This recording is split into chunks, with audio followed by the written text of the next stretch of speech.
सब मिथिलावासी के गोर लागै छी। आइ एगो हम परम्परा शिव और गौरी के गीत गाबै छी। महादेव के गीत छियनि। जे नीक लागि जायत महिषवाणी छी, नीक लागत भजन कीर्तन चैनल के सब्सक्राइब लाइक कऽ देबै।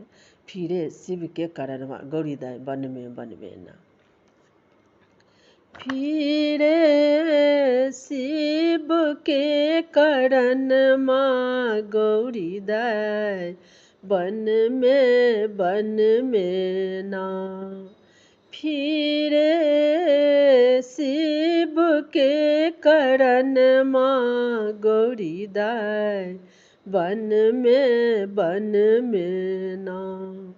अन्न नहीं खाती गौरी वस्त्र ने गमन माँ। अन्न नहीं खाती गौरी वस्त्र ने गमन माँ।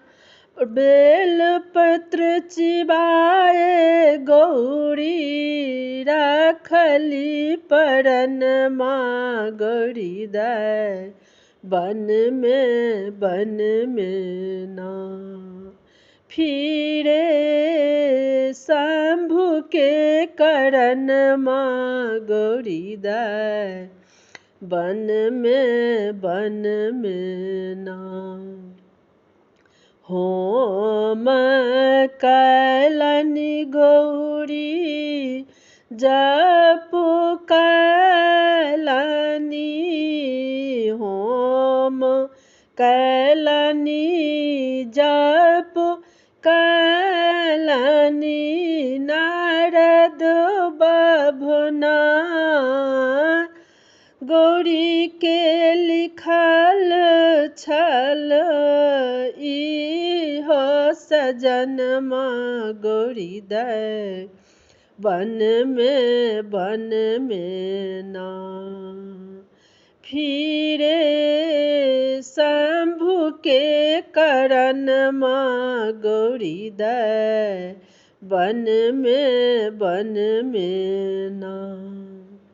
इंद्र के इंद्रासन डोले विष्णु के आसन माँ। इंद्र के इंद्रासन डोले विष्णु के आसन माँ। शंकर के कैलाश डोले बाहेर पवन माँ गौरी दाई बन में ना। फिरे शिव के करन माँ गौरी दाई बन में ना। फिरे भोला के करन माँ गौरी दाई बन में ना। सब मिथिलावासी के हमरा तरफ से बहुत बहुत धन्यवाद। आशा है जे नीक लागि जायत हमर भजन कीर्तन चैनल के जरूर सब्सक्राइब लाइक कऽ देबै। जय मिथिला जय मैथिली।